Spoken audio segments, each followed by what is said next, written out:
Believe you'll see it all comes together. My dream, I bleed, I'll give the better part of me. Be free, break free, release, destroy the enemy. Just breathe. Fight for the power. Stand your ground, don't let it go. Fight for the power. Can't be scared when you're in the dark. You should never let the fear make you run away. Fire still burning for another day.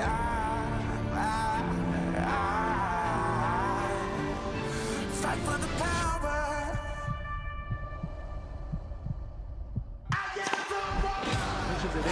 Oh, he's got another one! He's got another one! Oh, wow! As that ball bounces across the middle, he is onside. Last 4 minutes of the first half. Pause.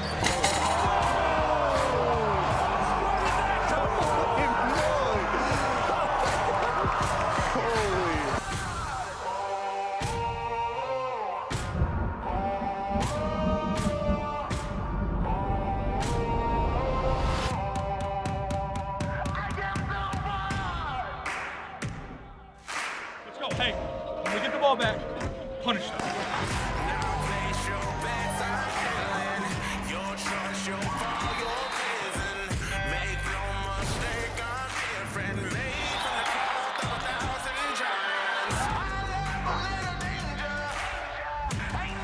Traffic with the and one. Going right, passing left. There's it.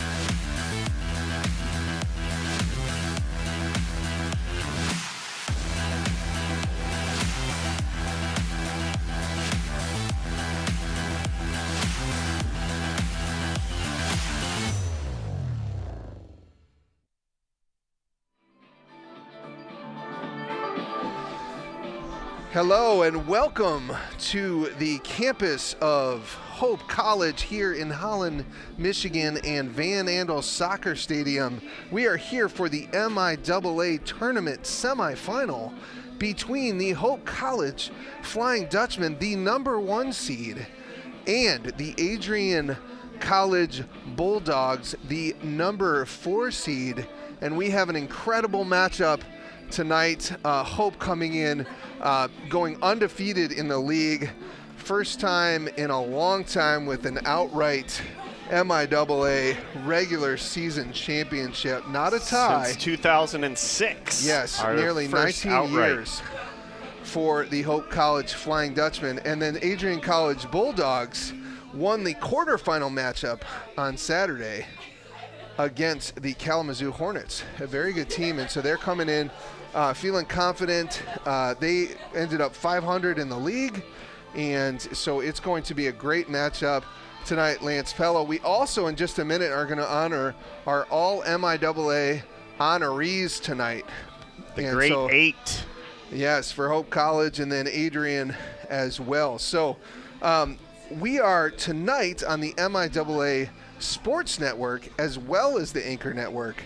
And so this is going to be a very, very great game. The MIAA would like to thank the Collegiate Credit Union for serving as the sponsor of the MIAA tournament. So it's going to be a great night. We're excited. As we get going, Lance, what are you looking for tonight from both the Hope College Flying Dutchmen and the Adrian College Bulldogs? Yeah, Matt, you were at the women's game last night where we were looking for somebody from the Dutch to come through in the clutch. That's what I'm looking for tonight. We've got our normal guys up top that I think we anticipate we'll probably put a ball in the back of the net. But when MIAA tournament happens, and certainly when you get on that bus from Adrian and head over to Hope College, it's a fun night, and records thrown to the side. Adrian is ready for this game. They've had a very good MIAA campaign, and we got to watch out. They've got a few guys that can spin with the ball and put it in the back of the net, so I expect our defense to come out strong. And then once again, scoring in the clutch. If Hope has had any issues over the last couple years, it's in big moments with big goals. So let's hope Jackson and Seth and those guys are ready to go and put a couple early in the back of the net. So maybe some of the guys on the far end of the bench can get a little MIAA tournament play.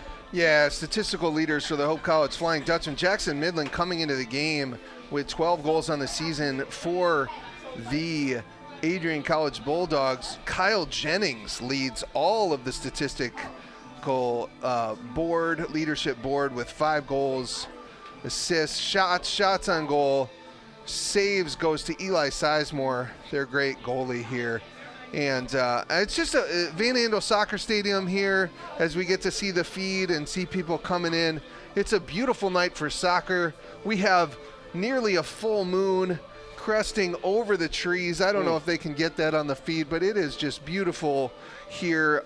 Just a wonderful early November night for soccer. Oh, it's behind the light on the feed, but you'll see it as it pops up later. But what a night. You see the anchor in the middle of the field. This is one of the premier places to play Division III soccer. Man, tournament time.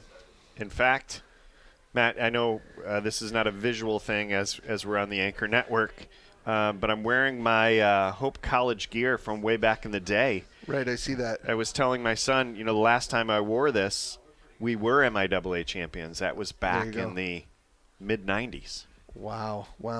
Lance Pella wearing the double deuce tonight, a Hope fan through and through. Lance, as we are representing both the MIAA Soccer Network and the Anchor Network tonight, so Lance will have to be a little more objective and unbiased, even though he's wearing the Hope College jersey. The double deuce, that was my number 2. I don't know if we've ever talked about this. So I was 22 as well, but we're going to get to our starting lineups and our all-MIAA matchup from our PA announcer, Darren Deistenmars, and we'll be back in a second.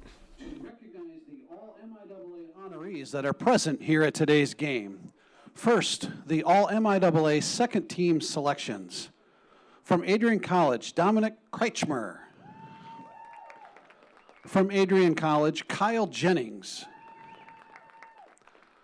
From Hope College, Evan Morrison. And from Hope College, Matthew Davidson. Ladies and gentlemen, your all-MIAA second team selections. And now, ladies and gentlemen, your all-MIAA first-team selections. From Hope College, Jack Lohman. From Hope College, Jackson Mindling. From Hope College, Daniel Morgan. From Hope College, Benjamin Smitley. From Hope College, Seth Walters. And from Hope College, Josh Weigel. Ladies and gentlemen, your all-MIAA first-team selections. Gentlemen, congratulations on your performance thus far, and best of luck to you during postseason play.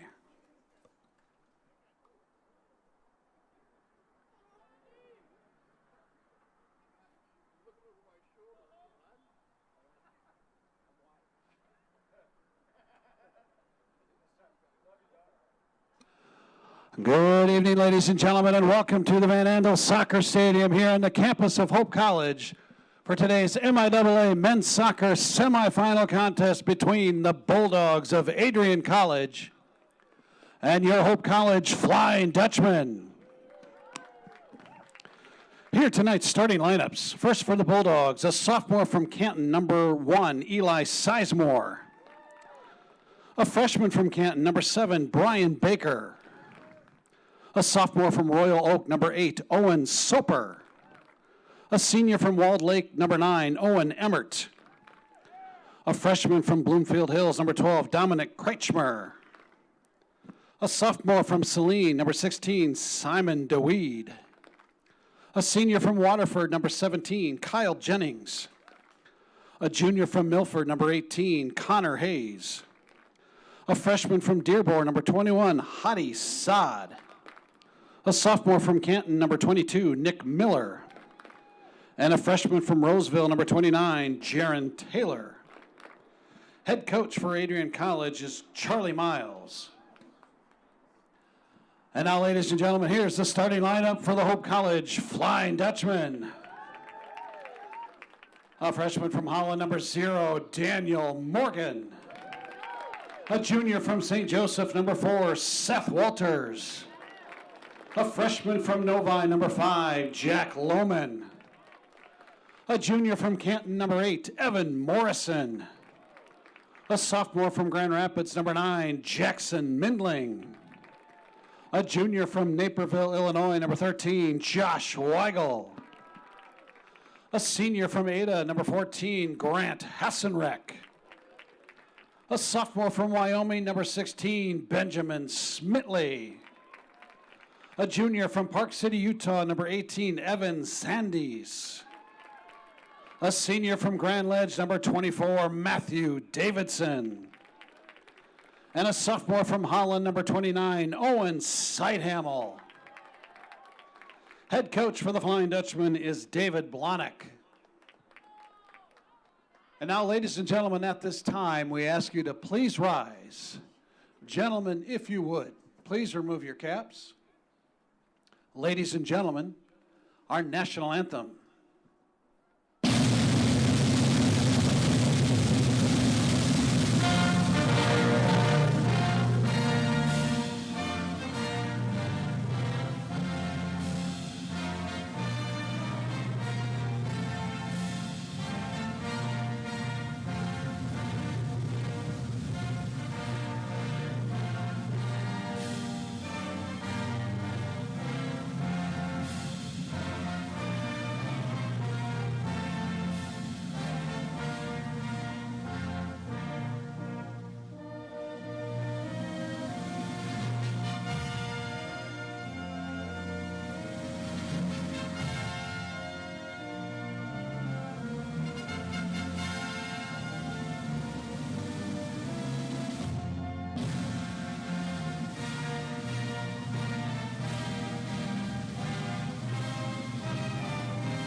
And here we go as the hype video plays on the board. The two starting lineups give knucks to the 4 officials.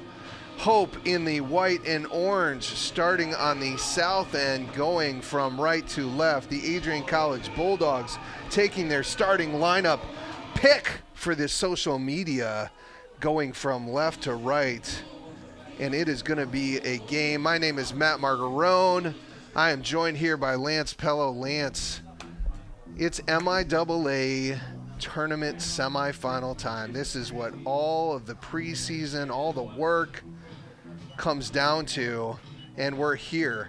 Win and go through, lose, season's over for some seniors, career's over. We know what that feels like. Big time tonight. Last games, you never want that last game. Your last game, you want to be the winner of an NCAA tournament. So we gotta work hard tonight. The Dutchmen are up for the task. Coach Blonick has got them. Two things, I think, Marks, as we think about this: fitness and finishing. Right? Fitness and finishing. I will put the Dutchmen up to any team in the MIAA. And I think we've got Adrian's number tonight. I think it's going to happen for us. Yeah, the Adrian College Bulldogs coming in as the 4 seed, the Hope College Flying Dutchmen coming in as the 1 seed with their first outright MIAA championship, undefeated at 6-0-1, or is that 7-0-1, undefeated coming into this game. And in the MIAA, it's just an exciting night. Hope been known on the defensive end since Blahnik has been here in his 4th year, but this year have just really broken out on the offensive end. And with the combination of that great defense and also scoring goals from Seth Walters and Jackson Midling, they will be tough to handle for the Adrian College Bulldogs. And from the jump, Evan Sondes plays it long, looking to kind of get it on the other end of the field to start, but not a great possession start for the Dutch. But that ball goes back to Ben Smitley, the first-team all-conference player, as he has started in that center back position with Jack Lohman, and they have just solidified that defense there. Grant Hasterink on the ball, looking to go down the line, and it is taken away, and the Bulldogs are coming the other way. Jennings attacking Lohman, and Lohman puts it over the fence. Ball boys and ball girls earning their money per usual here at Van Andel Soccer Stadium, right into the creek. Yeah, Lohman with a big header there, and Daniel Morgan comes out to get the ball. Daniel Morgan started throughout the entire MIAA league season, got him a first-team all-conference nod here, started his career at Calvin, transferred over to Hope. Phenomenal players. That ball drops to Seth Walters' foot. He finds Hasenrick, who steps on the ball, gets it caught under his feet, but he still has possession.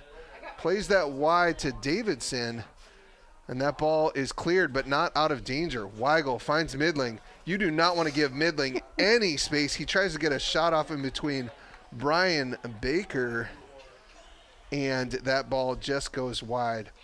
You know, Lance Pello, in the last game of the season, Hope needed a win to get that outright championship. Trine ties up Hope 1-1 with just a few minutes left, and then the Jackson Midling show took over. Describe what you saw on that night. Yeah, as the saying goes, Matt, we stand on the shoulders of those who came before us. I think we just needed Jackson's shoulders and just stand on those. And he, as you just saw with that quick shot that he had, doesn't need much space in order to get a goal. And so he is dangerous no matter what. Yeah, hat trick in the last game, 2 late goals, and just incredible goals, which on this field. And he gets it across his left foot. Great stop there by the Bulldogs, and Smitley will try and play that ball to Sightham. Well, that ball is picked off by the number 9, Owen Emmert. And we have Brian Baker now. Loses the ball. Midling goes the other way, and that ball is put out of bounds. 6 Bulldogs back in their defensive third on that one as Jackson gets the ball and gets a lot of attention. I think that's going to happen tonight. They're going to park the bus. Yeah, Josh Weigel with a nice ball, and that ball is headed in right off the bat from Matt Davidson in a near identical goal to the game at Adrian in the second half, where Josh Weigel hits a curler into the Matt Davidson, not one of the larger players on the field, but he heads it in, and that seriously is a mirror image goal of the second one in the last game of Hope versus Adrian. That one came to take it from a 1-0 lead to a 2-0 lead. This breaks the tie just 3 minutes and 11 seconds into this game. Yeah, poor Sizemore there. Back, just watch that. Looked like a garden gnome just watching the lawnmower go by as that ball went right in the back of the net. Yeah, and Adrian, this is a tough start for them as they had a hard time last time building offense in the game. So they're going to have to try and get back into this, which is not ideal for the Bulldogs, as they probably wanted to come into this game, play in a low block and counterattack out. But in Instead, they're going to have to play straight up and try to attack the Dutchmen, which will open up the game. It'll be fascinating to watch the strategy here as the Dutchmen get a free kick. As a defender, you know this, Matt. Playing on your heels is not fun. And when a goal goes in just the first couple minutes, you kind of have this feeling, uh-oh, is this what it's going to be like the whole day? Yeah. Evan Morrison with the ball, tries to play it up over the top. Midling gives chase to Jaron Taylor, who heads that ball out. Hassenrick wins the ball. Weigel tries to play that through. The three-time, in 3 years, first-team All-MIAA, All-Conference player Josh Weigel, one of the better players Hope has seen in a long time. Just an incredible player for the Dutchmen as Adrian Bulldogs drive. And we've got a player down here. They're looking for the corner kick. The ref waves that off. We have a ref crew tonight of Nick Baker, Tyler Gregory, Audra Fallon, and Marcus Barnett. In these MIAA tournament games, you have 4 officials, 3 on the field, and then a substitute official that also manages the substitutions and anything else that's happening off the field. We're set. If any of the refs pull a hammy tonight, we got somebody waiting in the wings for them. That's right. It is a cold night here as the temperature drops. We saw that here in this early November. You never know. You start the season in this high heat here in Western Michigan, and then as the season goes along, you could be playing in snow, rain, all sorts of adverse conditions. A beautiful night tonight, but dipping into the 40s. Yeah, we're pretty blessed here in Holland to have snow melt, sidewalks, and streets. I wonder, Sighthamel. Great last little touch there. Ooh, and looked like a bit of a pass back, but no call there. Yeah, it looked like deemed that not purposeful, so Morgan picks up the ball. He'll look to kick this one long on the punt, and that ball lands about 10 yards past the center circle. Seth Walters and Jackson Midling challenging the defense there. Simon David looks to pull that ball over the top. Coming the other way is Kyle Jennings. Very good forward for the Bulldogs. Sondes breaks that one up, and Hope just tries to play it long. We've seen this for a few games, Matt, that Sondes, Evan, is back. It almost feels like he's playing a wing-back position, which is not his normal position, but he just seems to be in the right spot at any time. Yeah, Sondes really playing at that defensive center mid position, just finding those little pockets as the wingbacks, Sighthamel and Grant Hassenrick, Matt Davidson, get up the field.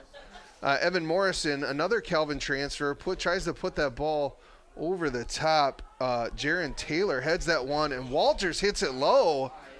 Man, it's got to be tough for these Bulldogs as this ball keeps getting pumped in there. They're heading it back, and it's falling at the feet of Seth Walters and Jackson Midling, 2 first-team All-MIAA, All-Conference forwards. Can't remember the last time Hope College has had 2 goal scorers with the prowess of Jackson Midling and Seth Walters, and that's a luxury that Coach Blahnik has. Yeah, and if I'm Coach Miles for the Bulldogs, I'm saying when we clear the ball, let's keep it away from those 2. But that's harder said than done. Great takeaway there by the forward number 9, Owen Emmert, who's been very active early in this game. He tries to play that ball up the wing to Brian Baker. Owen Sighthamel, the Holland native here, just lets that one run out of bounds. Sighthamel really coming on as of late, securing this left back position. If we get some corners later in the game, he just can whip that one in with his left foot. Already scored a goal this season off an Olympico, as well as had some assists. So watch out for that. Adrian steals the ball there. Hassenrick gets the ball. Tries to play it up the middle. That one is stolen, and Baker just puts that one out of bounds. Yeah, after that first goal, a pretty quick sub here for the Dutchman. But after that first goal, bit sloppy from both teams as Hassenrick gets a little bit of a breather. Yeah, it looks like Matt Davidson will move into that wingback position.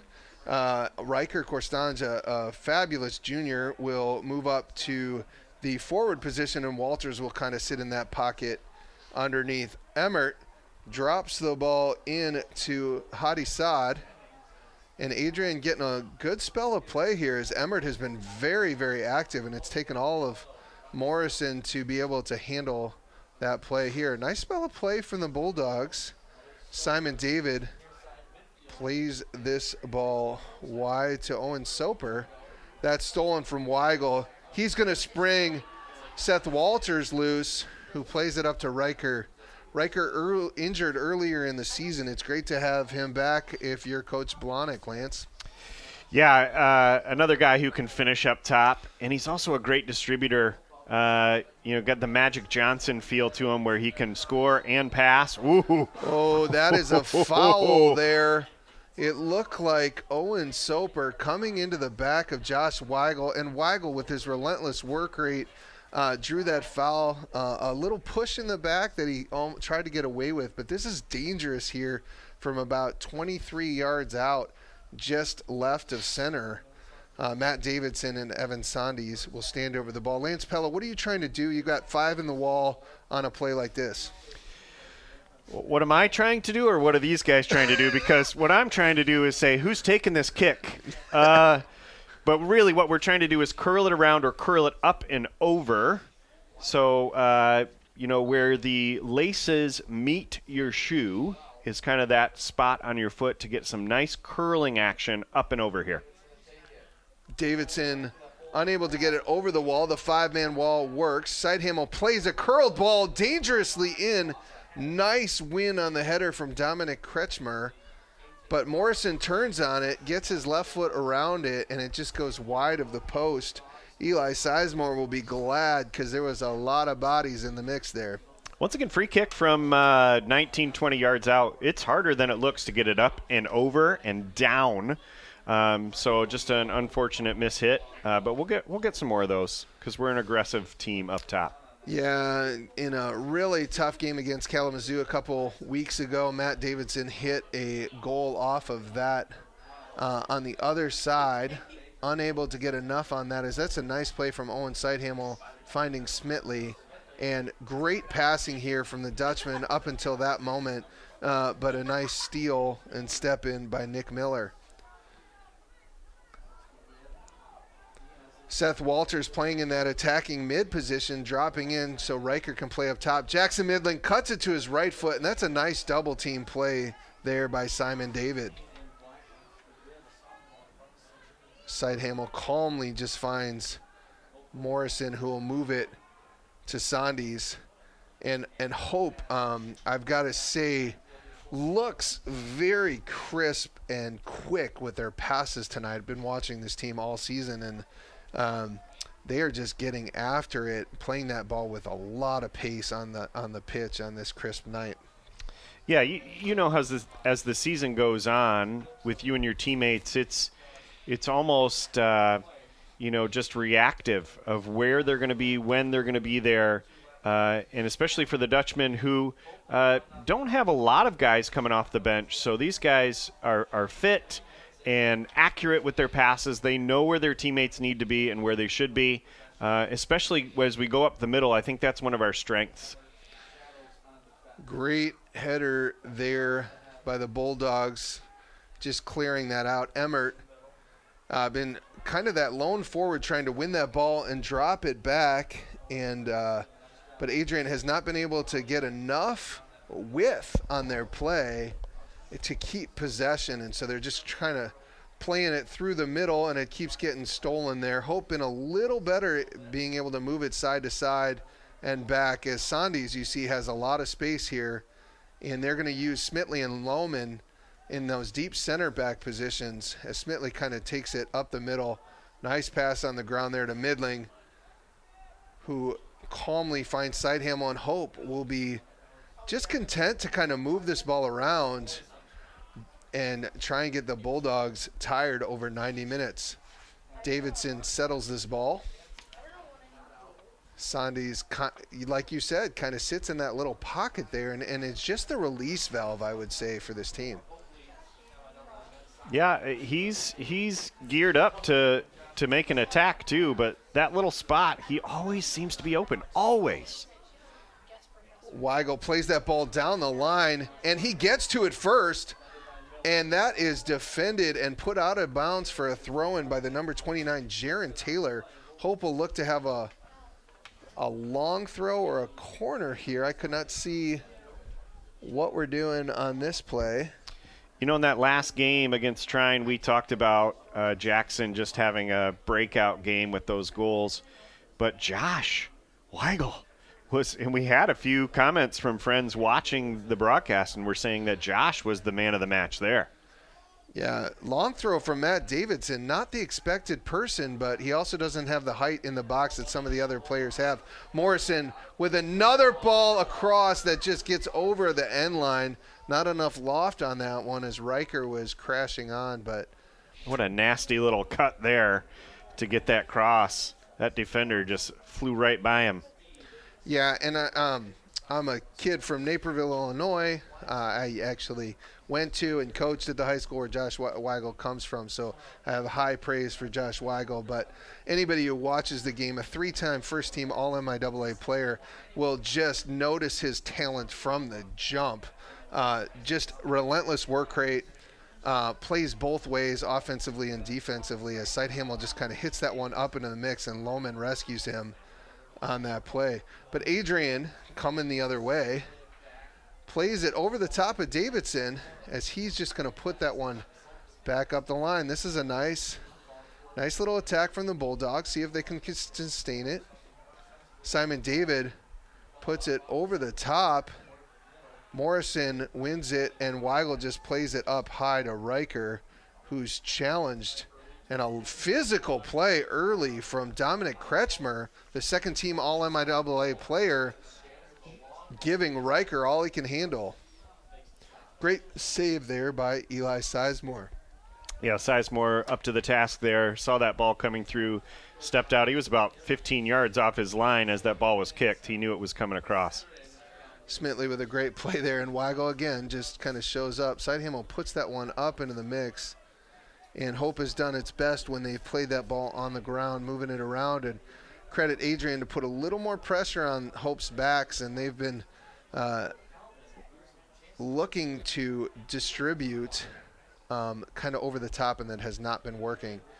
Weigel finds Sandes. Again, that's one of those passes that you just know where your teammate's at, as Riker and Kretschmer are off to the races. Nice play there.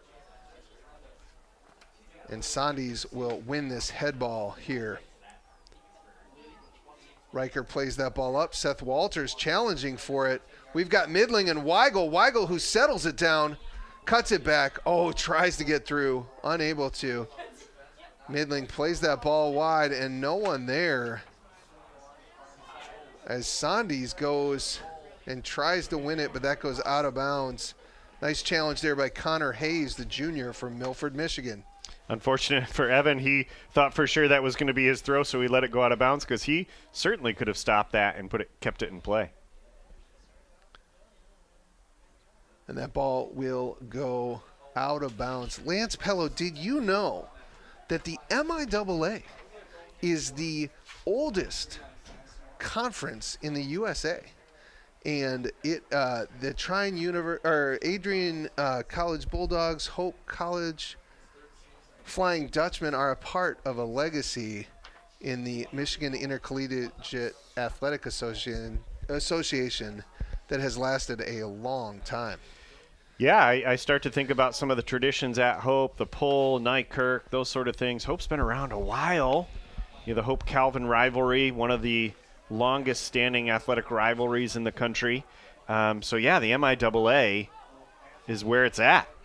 Oh, and Sighthamel with a great cross, a good build there by the Flying Dutchman. The cross gets a little too long. Walters puts it back across the middle. Sighthamel puts it into the mix down at Midling's feet. It bounces a little too high, and that was a great attack, kind of back and forth.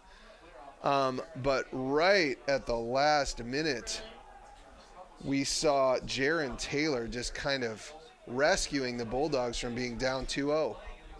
Twice that ball went right across the goal line. If I'm Sizemore, I am telling my defense, clear it out, boys. I do not need that ball coming across like that. Substitutions. Entering the lineup for the Bulldogs, number 10, Adrian. Also number 15, Adrian. We have 2 subs into the game.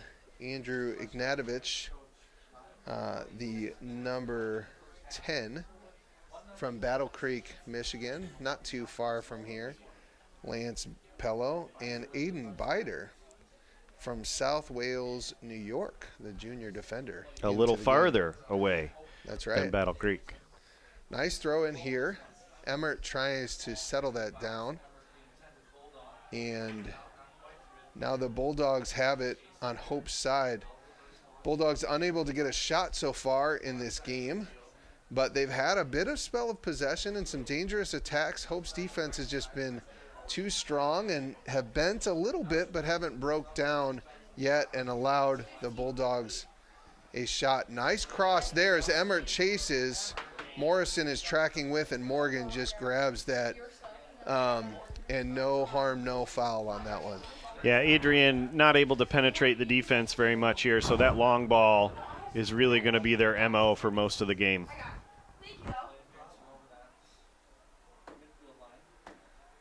Matt Davidson tries to poke at that ball as number 22, Nick Miller, drives up this right side.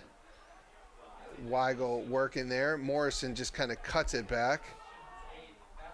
Looking for Riker, who kind of just heel flicks at it. Probably could have settled that one down, allowed his teammates to get up. And Hope has been a little sloppy since scoring that goal. They're going to want to retain some possession and move that ball crisply like they were earlier in the game. But credit the Bulldogs for creating a little more pressure and not allowing Hope to easily move the ball as they were early on. Yeah, if I'm Dave Blahnik, I'm telling the guys, settle down. Let's control the ball. We are better at the first touch and possession game. That's our bread and butter. Let's not just kick the ball long and try and flick it on. Let's go as we speak, just giving the ball up.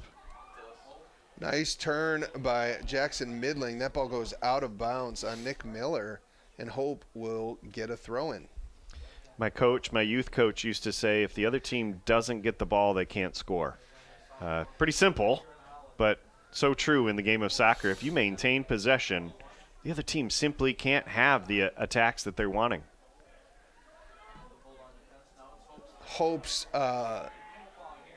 game all season has been to try to build possession, to make the other team chase. There's been a couple games throughout the season where there have been some very good possessing teams. I think of Grove City early on. Ohio Northern was also a very good team. But Hope played some very, very good competition, including the University of Notre Dame at Notre Dame, where they had a 3-2 game. And so that's really set them well up for this late postseason run, as they lost a lot of seniors, had to change over some culture, and these young guys cut their teeth, as you will, in those early season games, and now they have looked really, really tough to beat, especially on the defensive end, giving up just a couple goals on the season. One to Kelvin and one to Albion, and outside of that, nothing. Yeah, we're a strong defensive team, and we've got some goal scorers this year. So, if we can win the MIAA, we've got a chance to make a run in the NCAA tournament. Midling, just with people bouncing off of him, driving down that sideline, crosses that ball. Weigel ends up with it and has a little bit of a heavy touch there, and the Bulldogs are coming the other way, and a nice touch, and Morgan calmly settles it. Sidehamel finds it, and a nice pass, breaking down the defense of the Bulldogs there, and Hope is coming the other way. When Hope is calm out of that back line and builds through that middle and finds Sondies and Weigel and Morrison, it just slows everything down and changes the game. When their backs have kind of just hit it long or into the air, Adrian's been able to come the other way with Emmert and Simon David in the middle, Kyle Jennings up top. But when Hope just kind of moves it around, the Bulldogs have not been able to keep up. Yeah, you see a lot of our center midfielders, wing backs checking to the ball, opening up space on the side. Weigel going 1v2, tries to find Midling. It was on his back foot, a little behind him, and he was not able to get that ball back towards goal. Jennings on the ball now. Nice little play through, but Emmert has Lohman and Smitley, 2 first-team all-conference players on him. And Lance Pello, 2 center backs, a sophomore and a freshman on the first-team All-MIAA. Coach Blahnik really trusts these guys as he lost 2 longtime defenders in Cole Polley and Jake Lyon. And when you're able to lose players like that, near All-Americans, and then replace them with 2 guys that get first-team All-Conference, that just says a lot. Yeah, and the future looks bright for that back line, doesn't it? Injury-free, great opportunities. And I always think it's really tough to break the starting lineup as a young guy. You know, Sighthamel's a good example of that too, right? An injury, and he gets his opportunity and has stayed on the field. But for 2, 3, 4 young guys across the back, yeah, for a coach, that makes you happy. They're mature beyond their years. Great ball there from Sighthamel to Riker, who chests it back to Seth Walters. Finds Davidson, and again, if they find a target player from the back, it's allowed Hope to move that ball side to side. Finds Weigel on this wing. Nice touch. He is taken out there, earns the free kick. He'll grab his ankle. That one looked like it hurt on a cold night, but I think he's going to be okay, and Hope will earn the free kick here. Looked a little bit like my reaction time playing soccer. Guy goes by me, and if I'm on my game, I can get an ankle or a calf at some point. So well earned. And now here's a similar spot to where we scored our first goal, across the ball, or crossing the ball here. Morrison hits that ball to the far post. We're going to look to knock that ball across. Midling strikes on it, wasn't able to connect all the way, and that ball be put up by Hadi Saad, and Smitley will just calmly put that to Matt Davidson. Matt Davidson, 5th-year player here for Hope. He is a phenomenal player, 2nd-team All-MIAA. Plays sometimes in the midfield. Today he's playing on that wing position as Sighthamel drives that ball across to Riker, who drops it off to Davidson, who was not ready fully for that.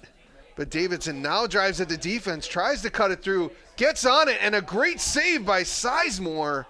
But, man, I did not think Davidson was going to get to that ball. Yeah, he turned on the afterburners there. Sizemore, though, got big and knocked him a good 3 yards out the field for a 50-50 ball. So well done by those two.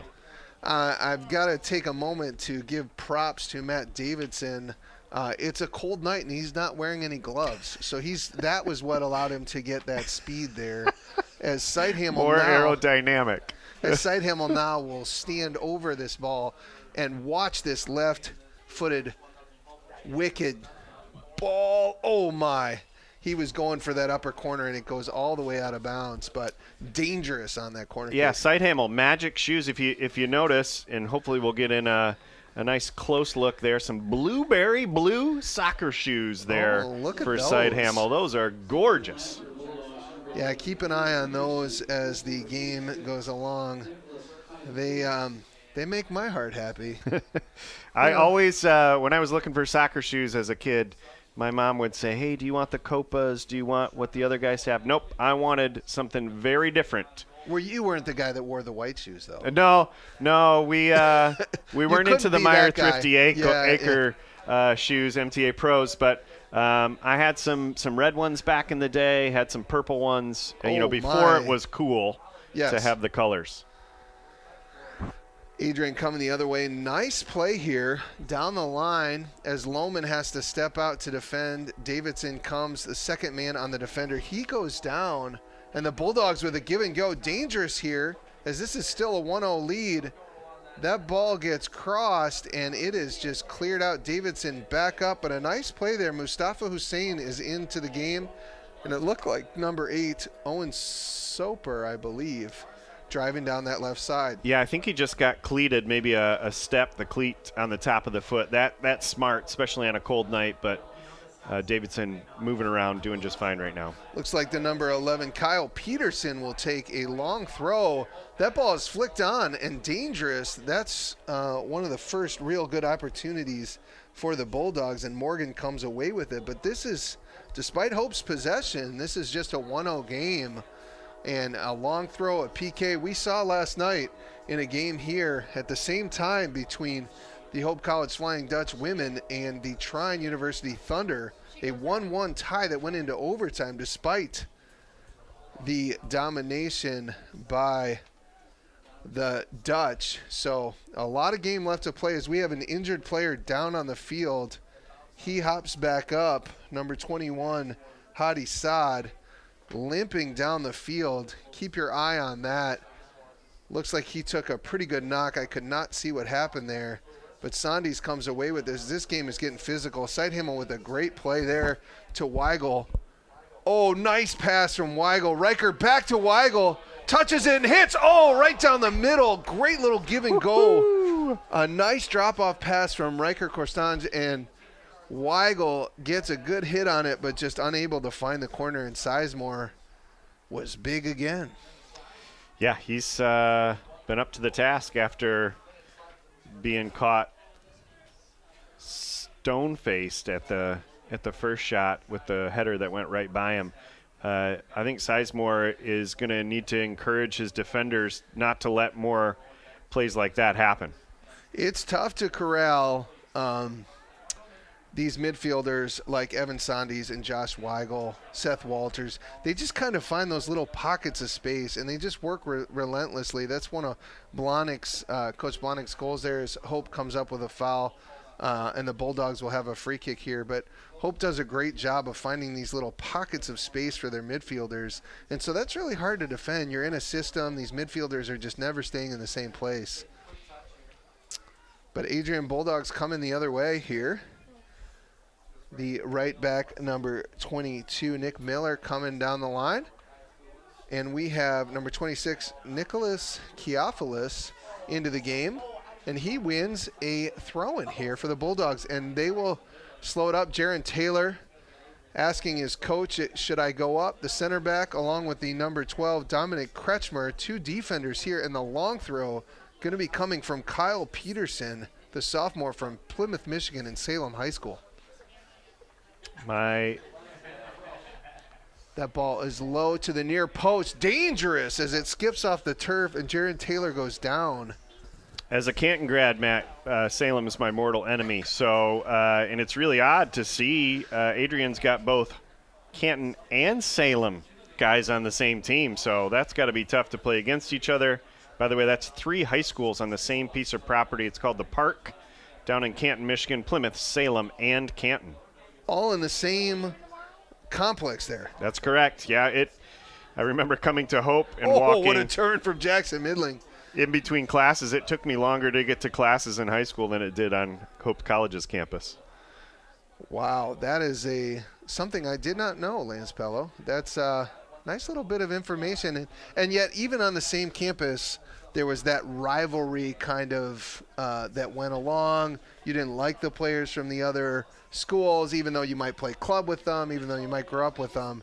They were your rivals. Seth Walters turns on it, tries to play it through to Riker, but Midling with that big right foot tries to take a hit. And here's something I got to say to get away from that just for a second. You do not want to give Jackson Midling like an inch of space, because if that ball pops to him, he can hit it from anywhere inside of 35 yards. I've seen it for the last 2 years. Yep. There are times when I've thought there's no way this ball is going to go in, and he hits it, and it roofs. It's unbelievable. Yeah, he doesn't, I think a lot of shooters take a nice long backswing, almost like golfers, right? If the farther the backswing, the harder you're able to hit it. Jackson doesn't take much. It's a very short and compact for a big guy. He can turn that ball on a dime and shoot it by the time you're getting your foot out there to try and block, it's already in the back of the net.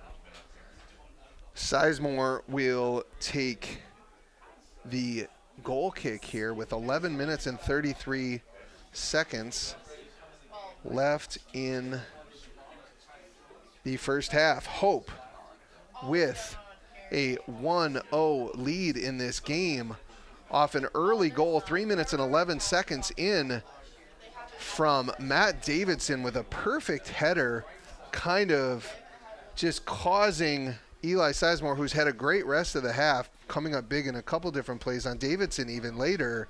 But on that first one, like you said, he just got caught statuesque, just unable to move like a garden gnome there, and just was and the Dutchman scored early.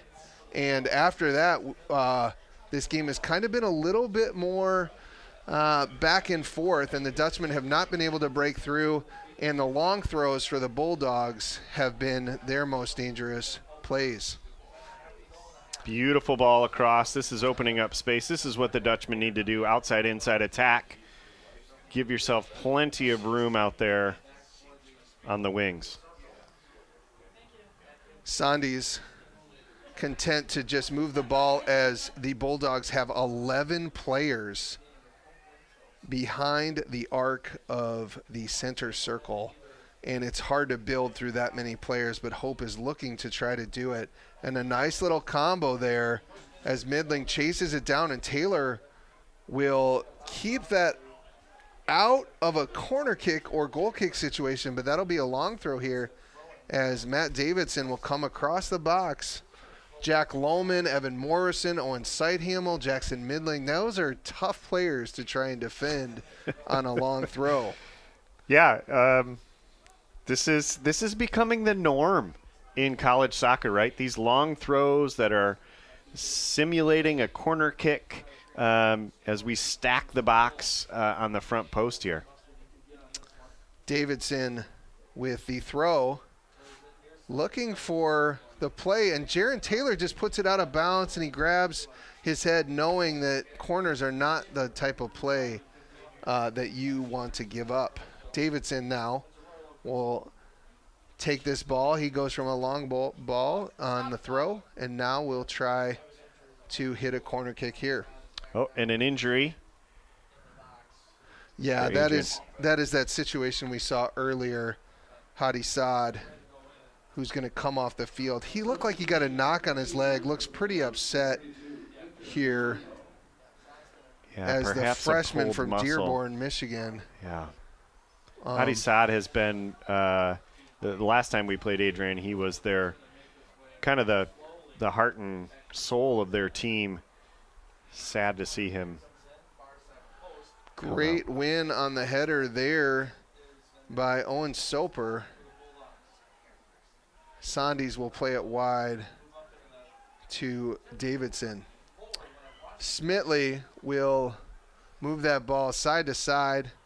And I've talked about this at length today already about how good this defense is. I don't want to wax poetic about it because sometimes that gets to be a little bit too much. But the defense and the center backs of Hope College have just been phenomenal all season, not just in defending, but the way they build, the way they move the ball side to side. And when they're good, when they're excellent, Hope is tough to beat.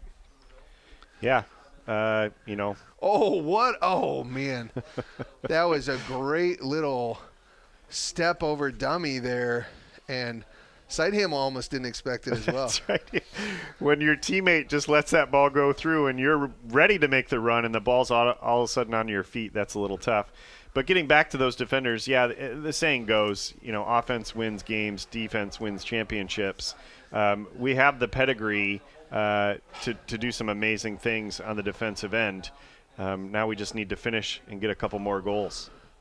Nice play from Walters there, who tries to do a little give and go. Him and Riker have been good. It's interesting that Walters has dropped into that attacking mid position as Riker has come into this game. Coach Blahnik made the switch with Grant Hassenrick early, and now Riker has come up top and Walters has kind of sat underneath. Nice play there as the recent sub, number 32, Victor Monongo, into the game. Him and Nicholas Chiophilis getting a little bit of possession there, and they're surrounded by 3 or 4 Hope defenders, but again, they earn a long throw, and Nick Miller will come up to throw in this ball. Yeah, I'm surprised we're not going, if I'm Adrian, to me, that's a good place to do the long throw. Out of bounds on Smitley there. Get a second chance here. I should have not said anything, because here comes the long throw, which has been a little bit of a difficulty for the Dutchman in the back. Yeah, those backs, Dominic Kretschmer, the second-team All-MIAA player, and Jaron Taylor will come in. They look to get at that near post. Lohman will mark, and Evan Morrison. Walters will get on both sides, and that ball gets knocked around straight up into the air, and Daniel Morgan comes down with it. But keep your eye on that, especially if this game stays at 1-0 like it is right now, because those right there have been the most dangerous attacks. It reminds me of a Hope team maybe 14, 15 years ago. Do you remember this team with the long throws, Lance Pello, where anywhere inside of half field they would throw the ball long? Do you know what I'm talking about? Yeah. I'm trying to think of it was the Neal, one of the Neal brothers. boys. That's right. Yeah. Grant Neal would have a long throw from nearly half field, and every time the ball would go over half line, it'd be like a corner kick type of situation out of bounds. Yeah, and it may be folklore, but I heard one day at practice from midfield, he threw it out of the stadium. I don't know if that's true or not, but Grant could chuck that ball. Oh, my gosh, I could throw this football over a mountain, you know. Isn't that an Uncle Rico's type of situation?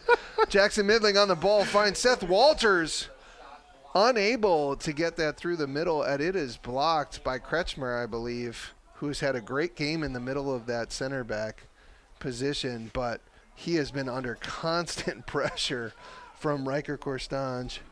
Yeah, we're good for at least 1 or 2 Uncle Rico references just about every game. Oh, my gosh. Midling wins the ball there. Walters kind of just pressures enough for Weigel to win it. Oh, Riker with the ball at his feet. Plays it back to Weigel. He looks at Davidson. Now, takes him 1v1 into the box on his left foot.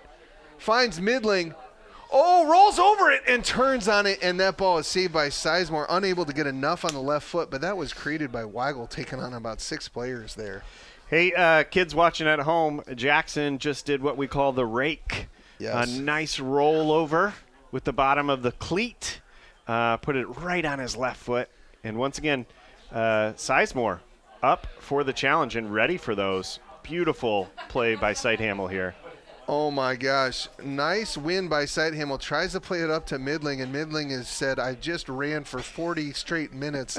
I might not be able to get to that ball in the corner like usual. Put it to my feet next time, please. At this point in the game, I think in certain situations he might be able to track that one down. But another goal kick here by Sizemore. With 3.5 minutes left in this first half from Van Andel Soccer Stadium and the MIAA tournament semifinal, winner goes on from this game to play in the MIAA final. If Hope wins this game, they will host the final at 1 p.m. on Saturday against the winner of the Albion-Kelvin game, which kicks off in about 10 minutes. Here, Weigel driving into the mix with his left foot. That ball is dispossessed by the Bulldogs, but a lot at stake here for both of these teams tonight. A win tonight puts you into the final, with the final being how you win an NCAA tournament automatic berth, as Riker turns on that ball, puts it back to Midling, who goes 1v2 in the box, chips it across.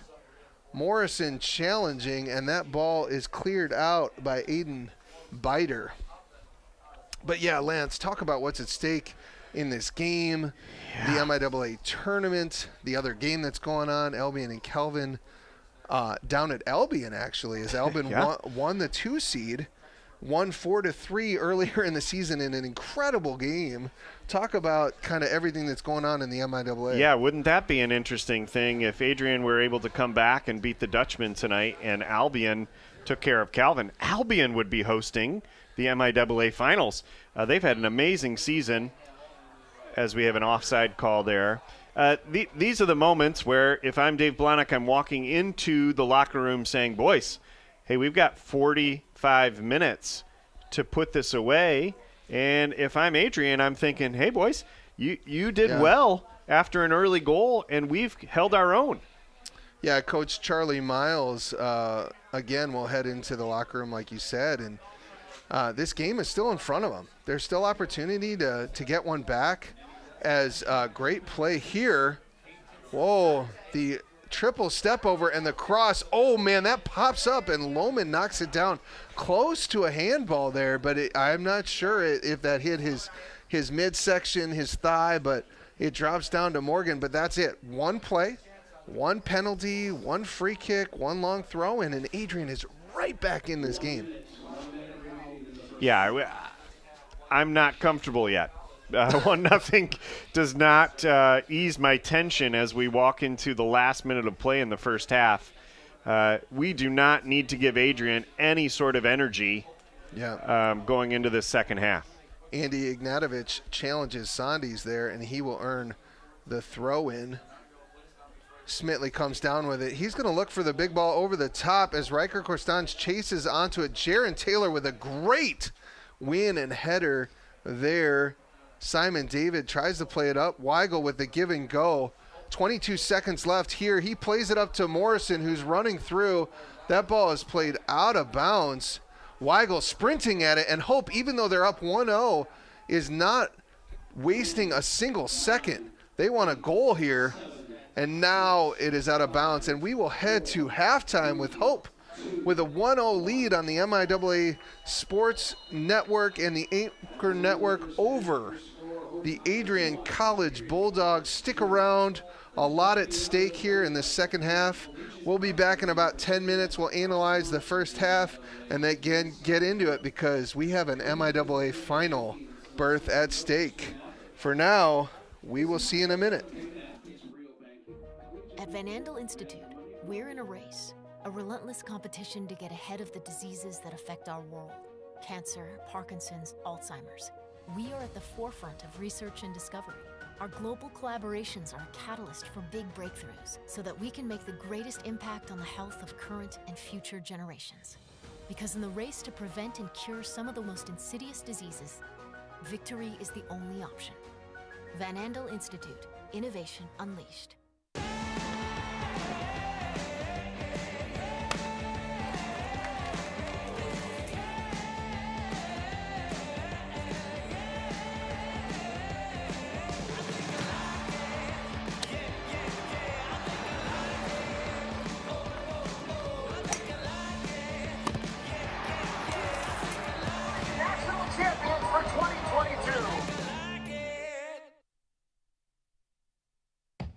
Gentex is a tech company supplying electro-optical products to the global automotive, aerospace, and fire protection industries. With focused competencies in design, vision, displays, software, and more, we're always looking for engineering talent. For our direct hire hourly production positions, we run open interviews Monday through Friday from 8 to 5 at our 58 East Riley facility in Zeeland.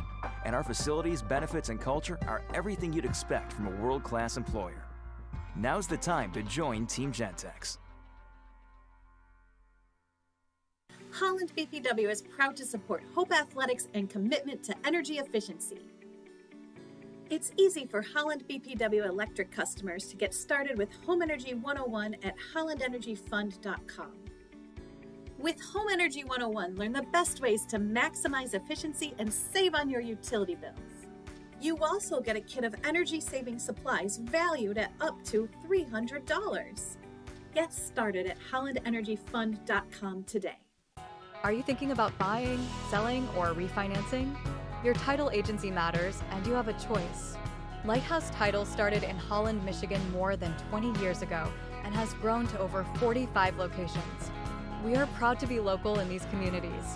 Visit Lighthouse Title for more information and use our online widget Louie the Lightkeeper to chat with someone today about how we can help you close on your new home.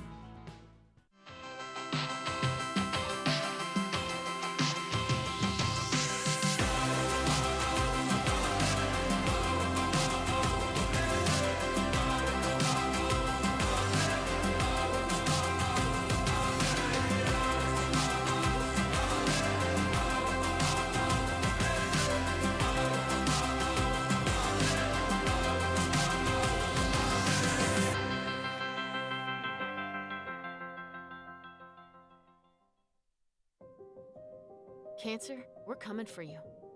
Parkinson's, your days are numbered. Alzheimer's, we're zeroed in on you too. Because at Van Andel Institute, the world's best minds are working relentlessly to eradicate these diseases forever. By advancing the boldest innovations, achieving breakthroughs, and transforming lives. Because the most powerful way to fight diseases, never stop fighting.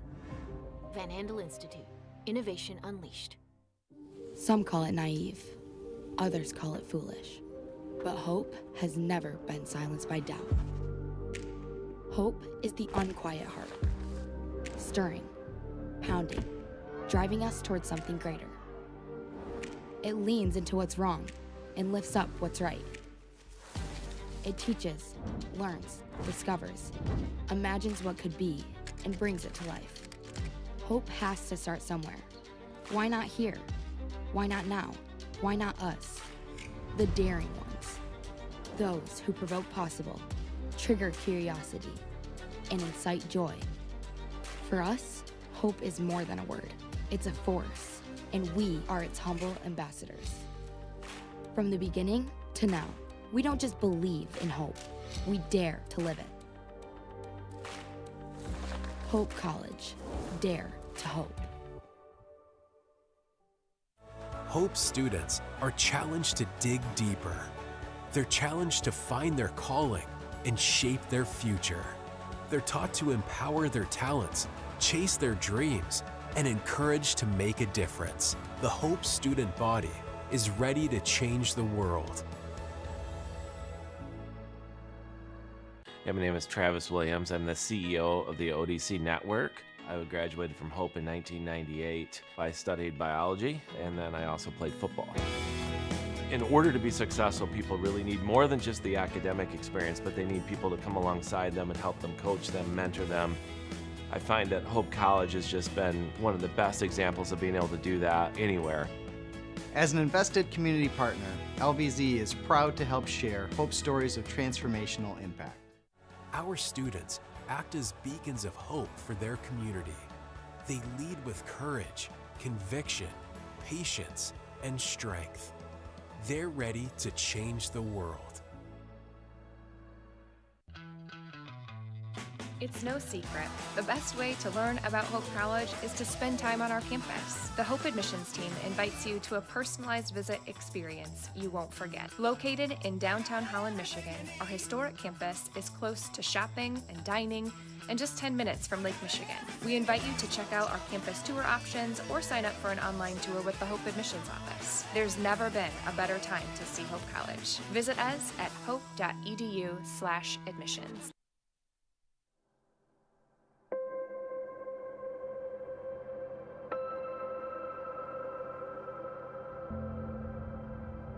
Every sunrise, every new day brings with it a promise of hope.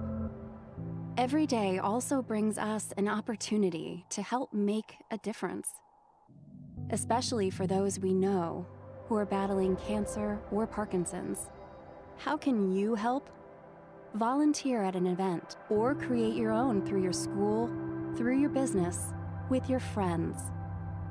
You can provide hope to countless patients and their families. 100% of your support goes directly to scientists at Van Andel Institute, researching new and better treatments for over 20 diseases, including cancer and Parkinson's.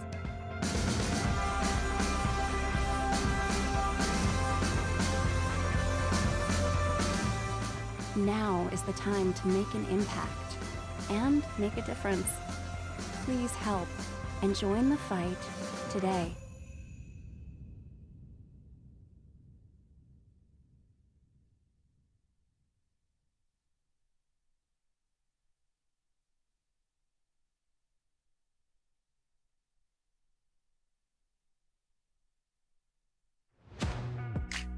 There are over 5,000 colleges and universities in the United States alone, and nearly every single one of them is named after a location or a historical figure. But along the shores of Lake Michigan, there is a school whose namesake is not a founder, not a historical figure, not a state, city, or physical landmark. It is named after an ideal, a virtue, a way of life. Its name is hope. It is so easy to get lost in what this world lacks, to become discouraged by its needs, gaps, and flaws. Can we see beyond the uncertainty and brokenness? At Hope College, we do. Not by ignoring the world as it is, but by learning and living with the belief that this is not the world as it should be, by driving to understand, to unlock clarity, to amplify truth, by leading with inspired compassion, by embodying a vision that illuminates greater opportunity.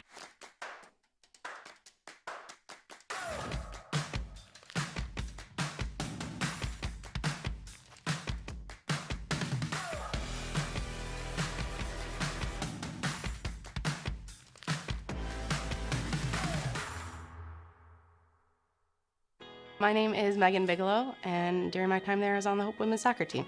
I decided to choose Hope because of the opportunity to be involved in multiple things. I didn't want to go somewhere where I was just a number in the field. I was able to double major, experience both a business academic load as well as economics. I loved the opportunity to really get to know my professors. Hope exceeded my expectations. I'm Nate Bauman. As an invested community partner, we're proud to help share Hope's stories of transformational impact.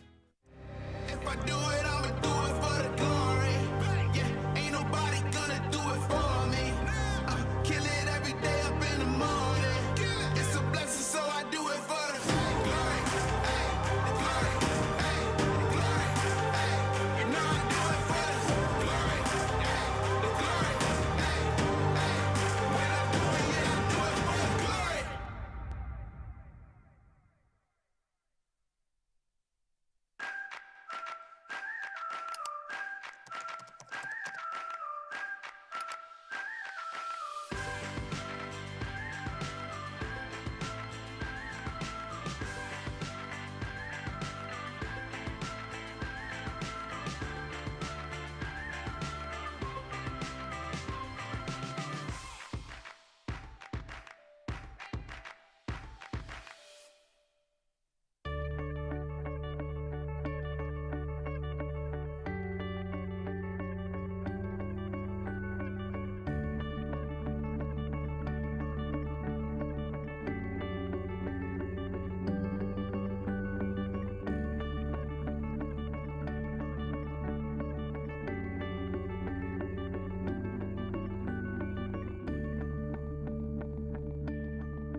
Our students act as beacons of hope for their community. They lead with courage, conviction, patience, and strength. They're ready to change the world. Sports, like healthcare, requires commitment, teamwork, and excellence. That's why Hope College selected Holland Hospital and Shoreline Orthopedics to provide athletic training and physical therapy for all Hope College athletes. Get the care you deserve. Trust the team that exceeds expectations. The Holland Hospital and Shoreline Orthopedics Sports Medicine Collaborative.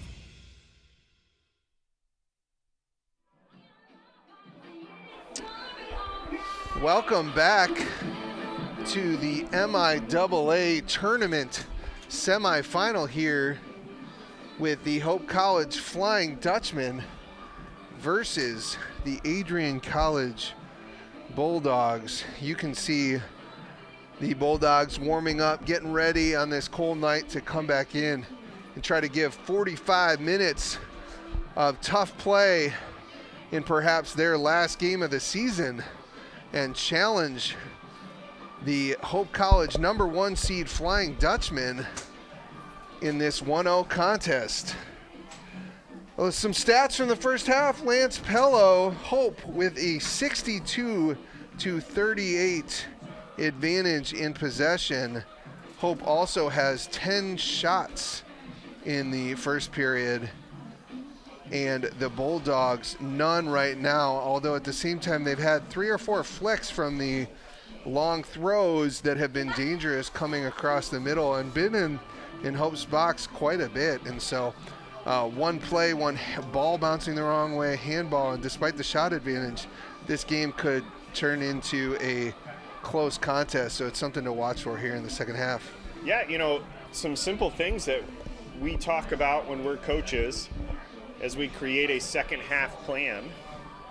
When our outside backs are defending, oftentimes it's okay to just clear the ball out to the outside. Well, I'm telling you right now, Dave Blahnik's telling his outside backs clear it up the field, not out, as that long throw is going right inside the 6-yard box. So let's keep an eye out for that in the second half.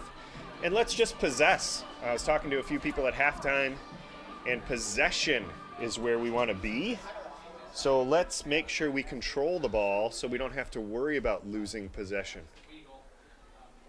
Yeah, the Hope College Flying Dutchman, again, with the #1 seed. If they win this game, hold on to this lead, they will host the MIAA tournament final, as they had the outright championship for the first time since 2006 in the regular season at 6-0-1 in the MIAA and 10-5-2 overall. Coach Blahnik, in his 4th season here, has taken a team from the 3rd, 2nd position and overtaken Calvin in the last few years, challenging them both last year and this year. They shared the title last year with Trine and now have won it outright with a win over Trine in the last game of the season.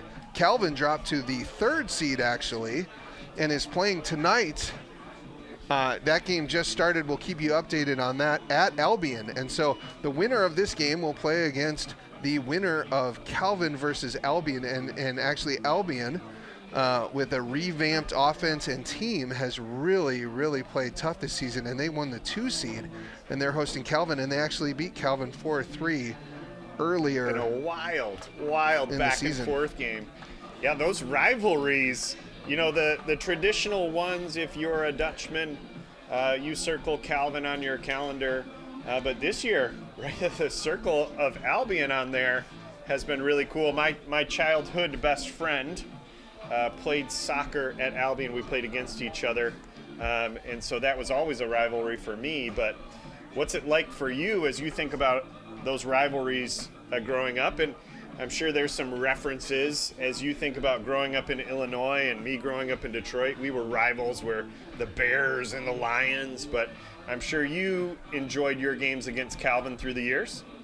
Oh, man. It was, you know, as a Hope player, both Lance and I are alumni here at Hope College. Actually wore the same number, double deuce, 22, which Lance is wearing a jersey from 1964 tonight. It's actually from 1994. Is that what it was? 1995. Yeah. 95. It looks a little bit older than that, but yeah, we were actually Hope at the time was 6-2 against Calvin during my time here. The powers that be were Kalamazoo and Elma. Actually, Elma had gotten to the Final Four the year I was a freshman. So MIAA has a great league, a lot of great teams. Right now, Hope finds itself on top, but those rivalries are big, you know. Hope is trying to take down Calvin. Calvin says, kind of like Aaron Rodgers, we have owned you over the last few years, and the Cheeseheads have really rallied around Aaron Rodgers, and Calvin seems to feel like they have a mental edge over Hope, and Hope has said, we're gonna take you on, and Hope tries to get that championship game, and we'll see if Albion or Calvin will get there, but a lot of game left to play here with 44 minutes left in the half.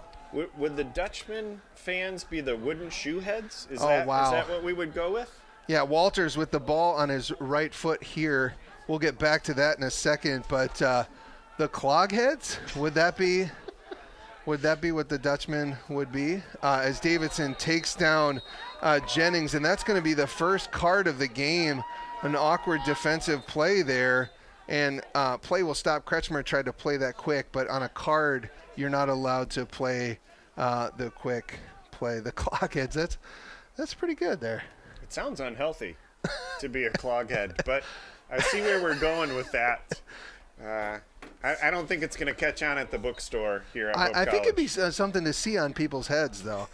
Great ball by Kretschmer here into the box as Davidson kind of heads it out, and Walters chases it down. A nice turn by the number 18 there, Connor Hayes, and Adrian with a nice little spell of possession. Matt, I'm always interested as a coach. One of your top players, one of your captains, gets a yellow card 1 minute into the second half. Yes. What's your mindset as a coach? Yeah, it's been a physical game, but it hasn't been incredibly dirty. I would say Davidson is not a player that often gets yellow cards, is involved in that many tackles, but it's something to watch for if the physicality of this game picks up and the ref starts to try and keep it clean here as that ball is just put out of bounds by Jaron Taylor. Yeah, Davidson is Mr. Steady, right? He is essential to the Dutchman, really both way, a player who plays so well both ways. I get a little nervous sometimes as a coach going into a possible MIAA championship to have one of your players, if he were to draw another yellow card, we would obviously lose him for this game, the rest of this game, and next game. Davidson with the long throw, and that ball is won by Owen Soper. That ball is put back into the mix. Riker kind of lets that ball go over his head. Sandys puts it back into the mix. Oh my, Riker gets kind of tag team there, doubled up like a WWE match. And Jennings is attacking Lohman, and Lohman can just put that ball out. Lucky no injuries on that play as that ball hit straight up into the air. Yeah, it was a bit of a tornado inside of there. I feel like maybe he was saying, I'm not in Kansas anymore. Whew. A wild play on that one, and a nice Wicked reference as that movie is coming out in a couple weeks. We are not selling that, but there has been a revival of the Wizard of Oz in recent years. This is the difference between you and me, Matt. My reference is the original Wizard of Oz. Oh, a nice turn by Ebert. He puts it just wide. Emmert, actually, not Ebert, gets his first turn on the ball, and like a tornado there, was whirling and derbing there into the box. Whirling dervish. There you go. Into I knew the where box. you were headed. Yeah, Tasmanian Devil. We got it all. Into the box and hit it just wide of the post, and for Adrian College's best attack of the game. Midling posts up. Great tackle by Kretschmer. And Sandys wins the ball back, and this game has picked up in physicality here as Weigel and Miller go against each other. Riker comes down with the ball. Walters driving, tries to push it through. Midling comes away with it, and the Bulldogs will be content to just knock it out of the back. Sidehamel tracks it down. And Emmert hits him after the play out of bounds. No call on that. Sidehamel wondering why that wasn't a foul. But this game, I don't know what Coach Charlie Miles said at halftime, but these Bulldogs came out to win this game, Lance Pello. They are not content with the number 4 seeding going home in the semifinal. More bite, less bark this half. I like it. I like it a lot. Davidson on the ball, looking for Riker, and he is fouled on that play as the number 12, Dominic Kretschmer, has really come out very physical in the second half And our referee will call this one back as that ball was placed too far forward. Davidson trying to get a quick kick on that one, but the Dutchman will slow it down. Morrison over the ball, looking to kind of swing this one in over the top of the defense, see if Hope can get its second header goal of the game. Low ball on that one. I'm not sure if he hit all of that one correctly, but it comes back to him, and he puts this one over the top with his left foot. Davidson tracking that ball down, and it's going to go off of him as Connor Hayes, the junior from Milford, Michigan, will we need win to that goal kick. Get some reports from our folks down on the field. I'm not sure if Adrian's football coach wasn't in the locker room at halftime there. Some strong tackles in this half like the football players do. Yeah, different type of tackling in soccer and football, but in a game of this magnitude, as you see Hadi Saad limping again, the number 21 freshman from Dearborn, who's just gutting through this game, does not want to come out of a game this big. Emmer has been good all game, just a relentless work ethic there, and Hadi Saad now ends up on it, going 1v3. Lohman gets his hands behind his back. Saad slips on that, stays down for a second, and he is really battling through it as he gets up and tries to continue. Yeah, tournament play brings out the best and makes you fight. You don't want to finish your season, so a little injury is not going to stop him. Lohman tries to get it built out of the back. That ball goes off Davidson, and the Bulldogs are just that right now, just a little bit tougher than the Dutchman. And you can see in this first 8 minutes that if Hope does not respond on the physical side of the ball, that they're going to find themselves on the wrong end of some tackles, the wrong end of pressure, as Adrian has come out in the second half ready to go. And let's remember, we're the only ones that have received a yellow card this half, so referee needs to be on top of his game so this doesn't get a little out of hand. Morgan with the goal kick finds Weigel's foot. Riker Korstanz finds the ball and a great switch of field. This is what Hope is going to want to get back to like they were in the first half. Davidson with that long ball just hangs up into the air. But Hope in the first half, you could see 8-9 passes connecting together, and just in this half they've been unable to connect more than 2 or 3 at a time as that ball goes out of bounds. The Bulldogs have really stepped up their pressure. Knowing they're down 1-0, they sat back a little bit and absorbed the pressure of Hope in the first half, and they've come out really just going after Hope, not sitting back at all, and it's created a little bit of tension for the Dutchman defense right there. Smitley with an unbelievable win, and Hope again is going to have to battle through the physicality of the Bulldogs. Yeah, Emmert's not going to be denied. He is on fire this half already.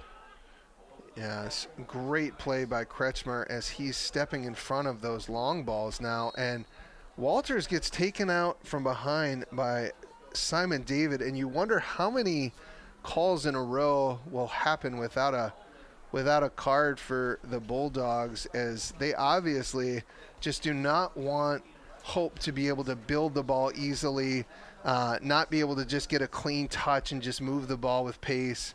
That would be what I would have said in the locker room too as a coach, to just don't make it too easy for them. Don't allow them to just build the ball like that.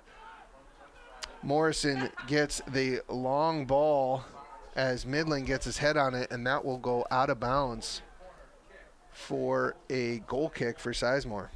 Nice little play there. Once again, looking for the long ball, go short, get that defense kind of uncomfortable and put it in. Good effort there. Sizemore puts that ball to the midfield line. Morrison with a great header. Midland with a header. Walters with a header. And then that ball kind of pops back to Sizemore, and that is up in the air again. Lohman with a 30-yard header up to Riker, and this is just pinballing around up in the air. Midland comes away with it, and that ball will go out of bounds for a goal kick. Wow. Lance Pello, how do you even describe what's happening there? This is gritty soccer. I'm impressed with Adrian in this first 15-20 minutes of the half. Let's see if we can change the dynamic here. Oh, great turn and an even better defensive play by Kretschmer as he slides down on it and gets his foot in the way just in the nick of time, as Riker got a hold of that one actually, and Sizemore saves it from going out of bounds for a corner.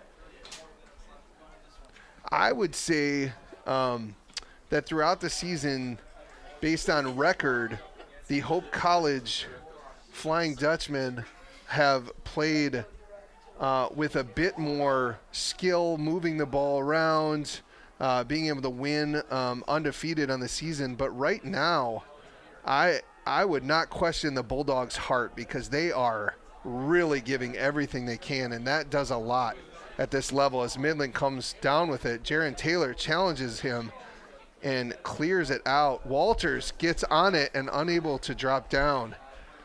And, man, what would you say right now about the work rate of the Bulldogs in this first 11 minutes? And can they keep up that level of intensity and tenacity and pace for a full 45 minutes? Yeah, Matt, you know the best way to beat an aggressive defensive team, pass it around them. Move the ball. Pass it around them. So we can't be putting those balls into those 50-50 situations. We can't have the hard touch, the long touch, where somebody's going to get a 50-50 ball and take our legs out from under us. We've got to pass around them. And that's what Hope does best. We just need to settle in here, control the ball, and keep it away from the Bulldogs. Sizemore puts that ball into the mix. Walters wins the header. Midland goes up. Jaron Taylor again goes into Midling's back. He is saying he went straight up. Midling went down low. And another foul there. And Hope is taking its bumps and bruises again. But that ball is just put up into the mix. And these 50-50 balls are being challenged every single time. Morrison stands over the ball, hits it into the mix. Sizemore up, and he just calmly and cleanly brings that down. And it might be time for Hope to move the ball on the ground, get some possession, and try to clean this game up a little bit, because Adrian in this first 10-15 minutes has had the better of the play and really knocked Hope off of its game. Nick Miller puts the ball back to Sizemore. Pressure from Jackson Midling. Nice play there as number 21 Hadisad heads it up into the game. Oh, Walters plays it through. It lands at Morrison, and he puts it into the back of the net. Unbelievable run through the middle, and Hope has a 2-0 lead. And that might just broke the gates wide open, as that will be a hard deficit to overcome. This game is not over, but Adrian has had a great first part of the second half so far, but Morrison breaks through the defense. It finds himself at his foot and puts it in the lower corner. And what'd it come from, Matt? 3 beautiful passes right up the middle. It wasn't pretty, but those 3 passes led to a great offensive opportunity right through the heart, in more ways than one, of the Adrian Bulldogs. The senior second team all MIAA midfielder in many years would be a first team all MIAA player. Evan Morrison, transfer from Calvin. Unbelievable player, and just cool, calm, collected, slots it home in that lower corner. And don't look now, Hope is up 2-0 and 31 minutes and 30 seconds left, and they will host the MIAA final. We will get a score update from the other game in Albion in just a second here. For those watching, on the Anchor Network and the MIAA Network, send us a text. Let us know what the other game, how we're doing in the other game. Free kick here by Miller, puts it into the mix. Adrian trying to get right back in it. Jennings takes a big swing. That looked like Weigel clearing that ball out. Of course, Dons gets it to Walters, who puts it back up to Riker. Riker is not going to be able to get to that ball as he just battled hard and had to run all the way from his own 18. And that ball goes out of bounds. Some movement on the Hope College bench. I see Alan Alcala maybe warming up a little bit. Be interested to see if we have a few extra guys can run up top and use some of that high-intensity energy that they've got. Alcala, senior here.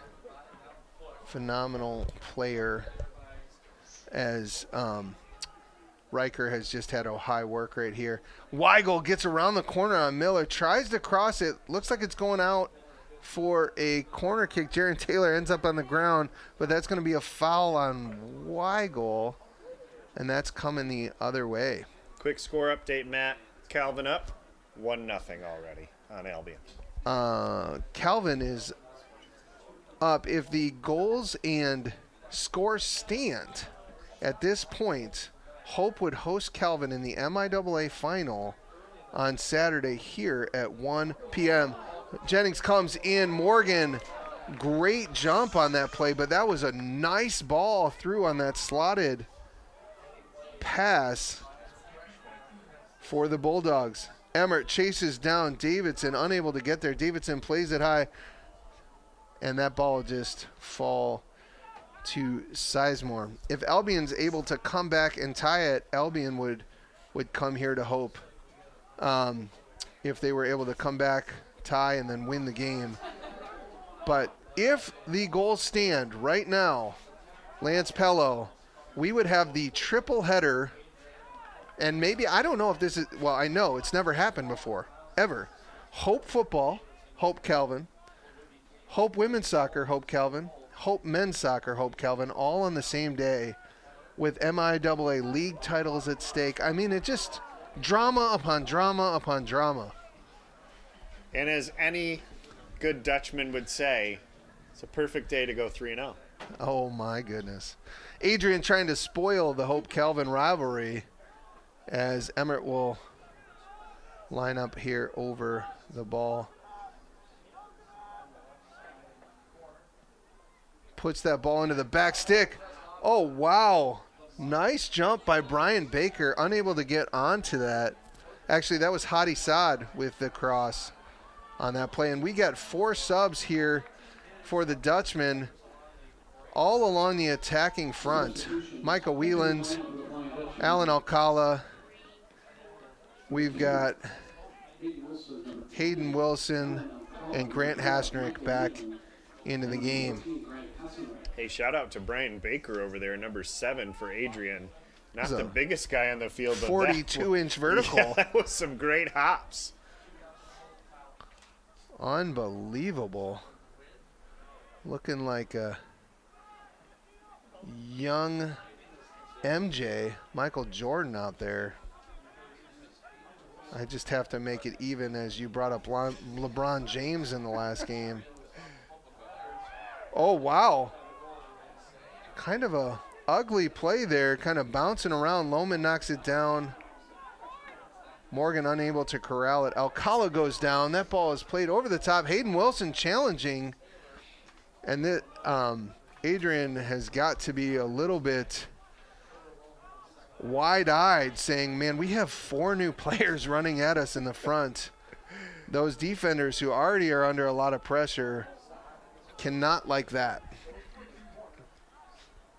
Yeah, four of our perhaps maybe not the fastest, but I would say quickest players on the roster, guys that can go from 0 to 60 in a matter of a half a second there.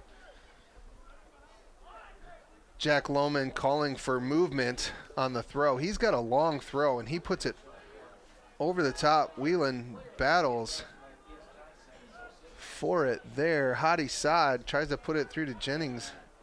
Sandys plays it up again. This ball just popped up in the air a lot during this game. Saad finds Jennings. Alcala calmly finds Sandes, but then Sandes just puts it back up high into the mix. It finds its way down at Hayden Wilson, and he is just cleared by Kretschmer. And that's a welcome to this game, Hayden Wilson type of play. Jennings on his left foot. Oh, and that ball goes over the end line. But that sure looked like a foul on that play. But the ref said, hey, it's a physical game. This is the MIAA semifinal. Come ready to play. I'm looking at the rule book right now. I'm pretty sure it's shoulder to shoulder, not shoulder to back. That was a dirty little play.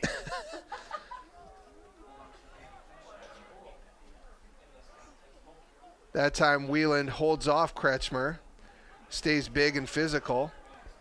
And a good play by Wieland saying that's the way to do it. Hassenrick plays that to Morrison. Nice touch. And now he moves it wide. Hope getting back into that play. Weigel finds Morrison, drops it back to Wilson.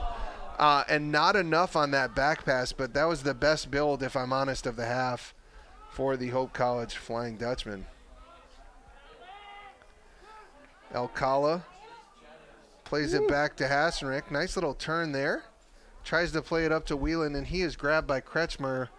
Ref allowing them to play through this. As Alcala now gets the foul going the other way. As Hadi Saad comes with it. Baker challenging on that side. Two-handed shove on Smitley, as Smitley is good to just kind of contain that. Shield Baker off. Weiland tries to put it over the top, and Miller puts it straight up into the air. Smitley now gives a two-handed push back on the header, and no foul call on that, as the ref is just allowing him to play. That ball pops up to Wieland's hand, and Kretschmer said, I'm coming out and just playing physical and not allowing Hope forwards to just get that ball and easily turn, and he's being rewarded for his aggressive play right now. Yeah, I mean, I think the referee's letting him play. Not to our advantage, but that's okay. They've earned it. Alcala puts it down into the corner, and that ball will go out of bounds. 23 minutes and 25 seconds left here. We've got some subs coming into the game. Number 6, number 10, and 11. Ryan Goki, Andy Ignatovich, and Kyle Peterson. And who's the danger of those 4 subs? Number 11 with the long throw. So let's be aware of that. Nice play from Hassenrick, who finds Sandes there. Sandes dribbles into pressure. Taylor puts it wide. Whelan, that ball go out of bounds. He's going to look to slow it down, as Hope has no need to rush here in the second half. Coach Blahnik coaching the guys, trying to say, hey, 23 minutes, time and score. Let's play smart soccer and come away with this win. Adrian's going to throw everything at the wall and see what sticks. Cheeky play by Hassenrick there. By the way, shout out to Coach Blahnik wearing some field player gloves himself. Oh, yes. Looking good. If you can't hear him clap, it's because he's got those gloves on. So. But those are nice ones. Those are nice ones, yeah. They are nice. Coach Blahnik has stepped up his game. Now living in West Michigan, having to dress a little better than the Chicago suburbs. That ball finds its way at Hayden Wilson. And, oh, that ball pops up and down. Oh, unbelievable. As Wieland, that ball did everything to find its way into the back of the net. Luke Laird, the recent sub into the game, freshman, finds his way onto the ball. Wow, unbelievable there. Wilson, great shot and a nice touch by Sizemore. But, man, this new group up front is doing some different things, creating a lot of havoc, I would say, in the box. And Sizemore with a great tip there, because I don't know if that was going to be one of those bar down situations, because Hayden got a hold of that one. What a save. What a save. Oh, man. Watch out for the left foot of Sight Hamill in these blue shoes. He finds Alcala. Alcala with the driven ball. Oh! Wilson again on that near post, got a great header on it. That one looked straight from the training ground onto the pitch, but they were unable to finish it there, and Hope is really starting to come alive. And if Adrian is not careful, we've seen what happens in these type of games as Hope has been able to put in 2, 3, 4 more. It's tough for a team when you have to open up and go at the Dutchman, because their forwards are just relentless and come at you. And so when you have to move guys up the field, it's harder to defend the Flying Dutchman. Yeah, big shout out to our subs. When coach calls your number and you can perform, I mean, Alcala's ball there was laser accurate, straight to the head of his teammate. It's tough sometimes to sit on that bench for an hour plus and then be back on the field and have to perform. Nice play there by the Bulldogs. Owen Soper involved in that, as now there's just 3 back for the Bulldogs here, as looks like Nick Miller comes back to knock that ball away from Hasenrick. But as the Bulldogs throw more bodies forward, these subs of Wieland, Hasenrick, who actually started the game but was out for a bit coming back in, have put a lot of pressure, Hayden Wilson and Alan Alcala up top, on those defenders. And Blahnik, able to do this, is getting some guys some valuable minutes in this game for the postseason. Yeah, a rest for some of those guys that have been, Seth and others that have been just stalwarts up top.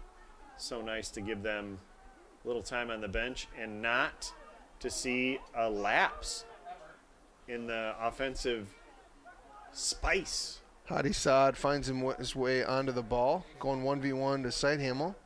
He plays that back to Soper. Actually, that's not Soper there. That is, I can't see the number from here. But a great low cross, and Morgan comes away with that one. Emmert's been great up top at that 9 position, really creating a lot of havoc, but Hope has slowed that down a little bit in this last 15-20 minutes by moving the ball around and getting in some fresh bodies, as Hope had gotten a little bit stagnant, playing the ball up in the air, up through the middle, and having these subs into the game has created some danger up there. Kretschmer gets that elbow up 3 or 4 times, and that is dangerous. Whelan comes away. Kretschmer, a great player, second team all MIAA, but he has been under a lot of pressure. Had that incredible save on that turn and stopped by Riker and slide, but he's given it his all tonight for the freshman from Bloomfield Hills and Brother Rice. Yeah, when you're one of the little guys like Micah or Haas, when those defenders are running and those elbows come up, that's face height. Yeah. So sometimes, if you're a bigger guy like Jackson, obviously those elbows are going into your chest. A little harder when it goes right into your face. So now a foul called here, and Sandys will step to this ball. Weigel and Walters back into the game. Evan Morrison comes out. And I didn't see who else came out of the game. It might have been Matt Davidson there. Sandys will kick the ball here. In swinger. Drops down to Whelan, who hops up, and that's going to be called a foul, as Andy Ignatovich did a good job there of standing tall. Sizemore plays the long ball, trying to catch Hope off guard, but Smitley is right there to put that ball right in the mix. Man, that's about the 4th or 5th time this half where we've just seen header after header after header. Hope would do well to bring that ball down and move it side to side. This time, the Bulldogs bring it down, and Nick Miller finds himself on the ball. Jennings puts that ball to the top of the box. Emmert trying to go 1v1. Frustrated at that play. Hasenrick kicks it away from Ignatovic, and Jennings now is on the ball. Little stoppage here. Throw in from the center. Looked like he just got the wrong call on that one. Emmert holding up Lohman, who stands tall. Doesn't allow him to turn. Great defense there as Luke Laird tries to play it down the line, and that ball curls out of bounds and then back in. I assume that AR had a better angle than us from up here in the booth. Yeah, that ball, I think you were blocked by this post because that came out of bounds Sure. and then back in. My eyesight's getting poor as I get older there, Matt. Peterson with the long throw here. Great play as Taylor puts it back to Jennings, who will find its way into the far post. And like we said, those long throws are incredibly dangerous. And Adrian with his first shot on goal of the game with 15 minutes and 9 seconds left find their way back into this game. And this game is a long way from over, Lance Pello. First of all, nice finish, right? Beautiful finish from Jennings. Yeah, calm, cool, collected, puts it just to the left of Morgan inside the post. Quality goal. But yeah, this makes things a lot more interesting with 15 minutes left. And like we said, Adrian Bulldogs have no quit in them. And they have just been battling, grinding all game, trying to figure out what is going to work. Hope with more possession in this game, all the shots, all the advantage. And Adrian just pulled back within one. And like we saw last night, a tie results in 2 10-minute overtimes, followed by a PK shootout. The 10-minute overtimes are a golden goal situation, and Adrian right now looking to get that second goal and bring about a tie, and Hope under a lot more pressure than they would want to be here. Midling now and Kretschmer going at it. Midling gets his shoulder on it. This is a great battle here. That's going to be a foul on Midling as Kretschmer goes down. But this game is getting a little chippy. Coach Blahnik, for the first time, is a little frustrated at the center ref, and I can see why, as Kretschmer has been very physical, and now Jackson Midling matched the physicality, but wasn't able to go shoulder to shoulder on that one, and that's why that one ended up as a foul. Yeah, those two are going to go at it. Kretschmer has done a fantastic job at clearing out the back end there. Wow, dangerous pass back to Lohman. He's just has to push that ball back into the middle. And the Bulldogs are coming the other way with 13 minutes and 25 seconds left here. Jennings to Miller, who tries to put that ball across the middle. Lohman plays it high. Midling touches it, plays it down the line. A good ball to Riker Korstanchu, ends up with it, pushes it wide. He's taken out. Oh, and that's a handball, but Walters puts it in. No, he calls that is a red card, and the player is off the field. He stops a goal-scoring opportunity with 13 minutes and 4 seconds left. Riker Korstanch plays that ball across. Sizemore takes him out. Heads up play. Walters pushes it at the goal. The number 6, Ryan Goki, stops it. He gets a direct red card. Adrian will have to play down to 10 players, and Hope will end up with a PK here in a just stunning turn of events, Lance Pello. Yeah, I think we've all been, if you've played soccer your life, you've been in those situations, Matt, where you're the last line of defense. This is the Luis Suarez moment, right? Yep. Where Suarez purposely handballs, and then his goalie saves it. Let's hope we get a different story here. As it looks like Evan Morrison chosen to take this kick as Sizemore tries to be big. Finish that in a second here. Morrison puts it into the back of the net, and Hope goes back up 3-1. Different set of circumstances than Suarez, as I'm not sure Goki had as much of a time to react to that. It didn't look like that was purposeful on it. It looked like it was directly at him, but he was caught in an unwinnable situation. Yeah, technique now for those of you watching and those young players, right? What are coaches telling you to do in the box? Put your arms behind your body so you can make yourself big. Hands just happen to be in front, and I agree. He didn't catch the ball. He didn't put his hands up to get the ball. Right, he didn't reach out and knock it down. It's kind of got caught. I mean, Walters hit that very, very hard. And he just, unfortunate turn of events as Adrian had worked their way back into this game and were playing incredibly physical and tough. Now they find themselves down 3-1. Midland comes the other way. He hits it, and that ball goes just wide. But really, Hope answered Adrian's goal very well. And you got to credit Riker putting his body on the line as Sizemore came out for him, and just a smart play, because I'm not even sure he saw Walters coming. He just laid that out enough. He sure did. This is, once again, you play with each other long enough. I'm going to put it right here. I'm hoping my guy is there, and sure enough, Seth was right in the right spot at the right time. So Morrison comes up with the brace on the night, 2 goals, 1 on a PK. Jaron Taylor takes out Riker. He goes down really hard, and that's going to be a yellow card, and now the cards are starting to fly, and that was a very, very dangerous play as Riker stays down on the ground. Let's hope it's just his wind knocked out of him, but man, that looked dangerous and painful. Coach is elected to bring Michael Whelan back in the game, as those are 2 plays right in a row. Riker coming back from injury a couple weeks ago, and now just has been taken out twice here in the span of about 2 minutes.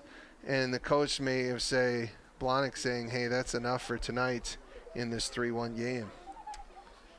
Yeah, as the tide has shifted back into Hope's favor here, those are injuries that get you a little upset, because we've got hopefully another game to play.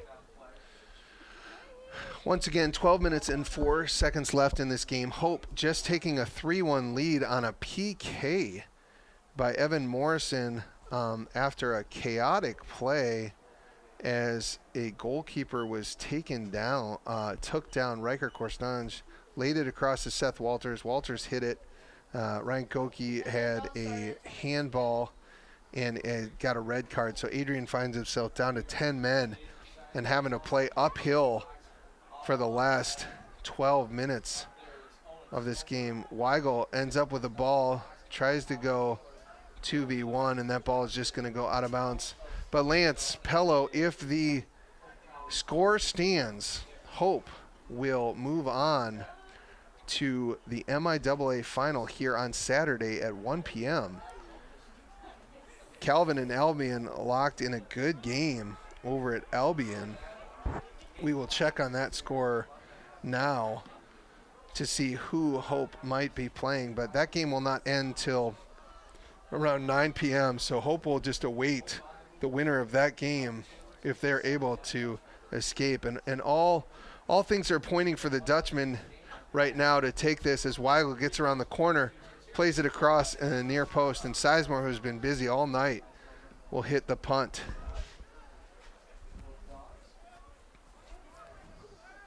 Yeah, shout out from our buddy Paul Willard, fellow booth mate here. As Adrian, nice job by Hasmert coming back for that one. As Paul was watching the game on the feed, questioned whether or not the Adrian keeper should have maybe received a red card for taking out Riker on that one. Yeah, it's such a interesting play because the goal scoring opportunity was probably the more important situation there. And so the ref said that red card will go to the player that handballed it, as well as a PK. Sizemore came out a little late and wondered if that card may have gone to him. Maybe not a red, maybe a yellow in that situation, if not for the other situation that was going on. But nevertheless, Hope ends up with the PK. Evan Morrison with his second goal of the game. Seth Walters will say, that was my goal. I had hit it in the back of the net, but Morrison gets a brace tonight, and he earned it. Yeah. Yeah, those are ones you're okay giving up. The stats and the awards have been handed out, so we're okay. We're not worried about that anymore. But those goals where you get the easy one and then the referee says, no, I made a call earlier, that's hard to swallow sometimes. Whelan plays that ball wide to Hasenrick, who's moving with a lot of pace into that space as there's a lot more space with just 10 players. Walters gets around the corner. He goes straight at goal with a nice hit and an even better save from Sizemore. Not often you see that player from that acute angle take a hit like that, but Walters was up for it, and Sizemore met it right at that near post and parried it away. Yeah, I think Seth looked across, didn't see anybody in the slotted position, so was hoping to catch Sizemore off his line, but he stood right on that near post and made a great parrying save. Michael Dietz into the game for the first time. He coming off an injury, and good to see him back. Hope losing players throughout the season. That was part of the early season for Hope as well. And they're not at full strength. There's a number of players out, but they are healthy at the right time. They have an undefeated streak in the last 8 games or so. So they're playing at a high level. Their chemistry is at a high level, and they're going into this MIAA championship tournament run right at the place they want to be. I mean, this is literally what you play the whole season for, to be able to host the MIAA championship and be on a run like they are. Nice tackle by Lohman there, and Sondies will end up with the ball. Talk about that a little bit, Lance Pello. You know, when you and I played, we had the home and away situation. Oh, actually, Weiland has the ball. Sizemore with another great save, and he'll just play that out of bounds as Micah kind of probably had a chance to shoot it and didn't get that off his foot quick enough. But Lance, talk about just how Hope has set itself up right now for success and where they're at right now. Yeah, you know, we didn't have back in the day, right? You had regular season games meant more because you had a home and home or a home and away. And so the Dutchmen took care of business during the regular season, taking care of business, little bit of adversity there with the goal scored by Adrian, came right back within 5 minutes and took care of business. And there is nothing better than a soccer Saturday in the month of November. If you can play soccer in November and December, that is a good year. Hope ended up making the national tournament last year with an at-large bid. They had a better record and regional ranking going into the tournament, lost to Calvin here on their home field, but still made the tournament, won their first game, and then lost in the second round in an overtime game in a tough situation as Walters comes away with that. Dietz tries to cross it in. But that NCAA tournament experience will do them well, as Jennings has been all over the field. He is a very savvy player. The goal scorer for Adrian has really played a great game tonight. Yeah, game is opening up here in the last 6+ minutes. Both teams looking to go long, looking to find space. Dutchmen just need to relax and maybe get an extra goal here from Jackson. Yeah, Very Miller close. calmly just plays it back to Sizemore, who's been one of the most active players for the Bulldogs tonight. Had a lot of action back there and really kept the Bulldogs in this game. Dietz heads that ball down. Hadi Saad tries to play it over the top, but Lohman has just been everywhere. heading that ball out of the mix and really standing up Emmert here. Jennings drives at Dietz. Dietz forces him back into the pressure.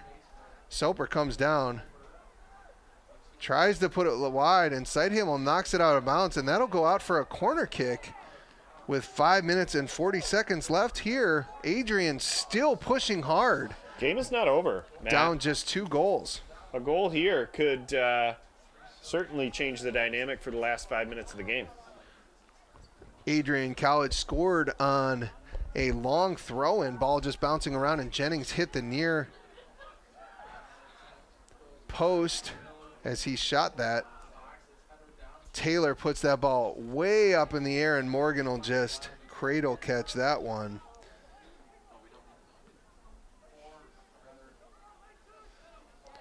Walters, and now they're going 4v3, so much space as Adrian is just spread out with 10 players here.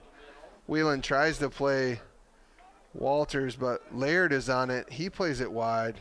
Seidhamel on his left foot, and Hope would be smart to just move it around here, take advantage of the extra player, and get out of this game with the win. And I got to tell you, Lance Pello, the score of the Calvin Albion game at halftime is 3-0. Calvin. Yeah, that's it's deflating in some ways, but to be the best, you got to beat the best, and that's a Saturday in November at home against Calvin. That sounds fun to me. Goals for Terrell, Quiano, and Simeone from Calvin have put Calvin up 3-0. Hope is up 3-1, and we might have the triple header that the Hope-Calvin rivalry is looking for on Saturday. We'll have to, athletic information director extraordinaire Alan Babbitt, we'll have to ask if that's ever happened. Sorry, Mackenzie. Mackenzie McMahon, who just came over and told us the score of the Calvin Albion game. Jackson Midling takes a half volley on that, and Sizemore with a great save there, keeping them in it. But you can tell Adrian at this point is just trying to give everything they have, even though they're down a player, to stay in this game. Jennings, who's just phenomenal, leading goal scorer for the Bulldogs this season, and the goal scorer tonight, is still running hard. Seidhamel heads it into the mix. Jaron Taylor puts it back there, and Lohman just puts it up. 2 minutes and 45 seconds there, but yeah, a triple header. Hope Calvin, kind of, if Calvin can hold off Albion here, and Hope, like we talked about, Lance, will have to beat Calvin to win the MIAA tourney. And it has been a while since Hope has beat Calvin. We've gotten ties, we've won the league, but the outright berth means that Hope will finally have to get over that hump. And if you're a player, there's nothing you want more than to beat Calvin and to take that crown outright and rip it from their hands and saying, we are getting that national tournament berth. That is the sweetest of all feelings for a Hope College soccer player, especially at home, right? There's something about winning an MIAA championship, punching your ticket to the national tournament, and beating Calvin. Wow, doesn't get much better than that. And Hope also hosting the first ever Hope Calvin MIAA football game here at Ray and Sue Smith Stadium, right down the street from Van Andel Soccer Stadium. That game starts at 5. The amount of Hope and Calvin fans that will be here in Holland, Michigan, is just going to be unbelievable. Maybe some people will be looking for parking and trying to figure out First world Hope College problems. That's right. Here. And now Midling's off to the races. Sizemore comes out. Midling puts it to the side. Sizemore does enough. Midling drives at it, cuts it back, and hits it off the roof. Oh my goodness, that was calm. And Midling gets the fourth for the Dutch in an unbelievable play here. And Hope now is 4-1, and they will head to the MIAA Championship and host this Saturday. Great goal by Midling. I've got to give some props to a couple more players that came into the game for Hope. Number 21, Zach Risley, the junior from Kalamazoo, Michigan. Yep, one of my recruits. I work in the admissions office. Zach and his amazing family. One of my favorite guys here at Hope College. So glad to see him on the field. Unbelievable human being. So wonderful. Him getting some minutes here in this game. Luke Laird kind of punches it away. Give credit to the Bulldogs. They have really played hard, actually played a bit of a better game tonight than they did the last time Hope played them at home. Adrian made some adjustments and pushed the Dutchmen to a 2-1 game, but that game-changing play with about 13 minutes left has kind of broke this game open, and it's 4-1 for the Dutchmen. And with 30 seconds left, Lance Pello, the Dutchmen are going to the chip. Let the fun begin here in the booth. We got to fight as to who gets on the call on Saturday. Oh, a big game. Sandys plays it long. Here as David plays it wide. And thank you for joining us tonight on the MIAA Sports Network. Evan Morrison with a brace, Jackson Midling with a goal, and Matt Davidson with a goal early on in the game off an assist and cross from Josh Weigel. That puts Hope with 4. Kyle Jennings with 1 to get the score to 4-1, but Hope will be pleased with that effort tonight as we celebrated 8 MIAA players. Hope hosting an MIAA tournament semifinal, and they will now, if Calvin stays at 3-0 against Albion, will face Calvin 1 p.m. here at home. You're going to want to come out to that game or watch on YouTube if you're traveling, but it's a game for the ages, Lance. Here's what we want on Saturday. Win. That's all I want. It's my early Christmas present. I want a 3-0 Hope v. Calvin win, and I especially want the Dutchmen to take control of this rivalry here at Van Andel Soccer Stadium on Saturday afternoon. Whatever fan you are cheering for, thanks for joining us tonight on the MIAA Sports Network and the Anchor Network here at Hope. We'll be back with you on Saturday, and we can't wait to see you. But for now, signing off, I'm Matt Margarone, Lance Pello. Roll Dutch.